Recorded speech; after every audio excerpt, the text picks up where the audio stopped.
পরিণীতা ধারাবাহিকের আজকের পর্বে আমরা সবাই দেখব রায়ান পারুলকে বলতে থাকে যে দক্ষিণ ভারত যাওয়ার কি ব্যবস্থা হলো। আর তখন পারুল বলে যে যেতে তো আমি চাই, কিন্তু টাকার জোগাড়টা কি করে হবে।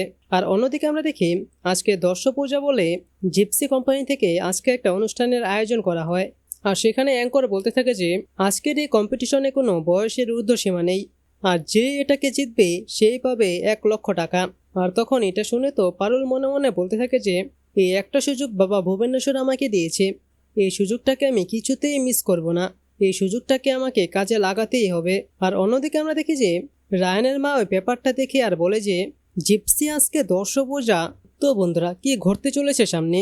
আপনারাও চান তো পারুল এই প্রতিযোগিতাটা জিতুক? যদি চেয়ে থাকেন তাহলে সেটি নিচে কমেন্টে জানিয়ে দিন।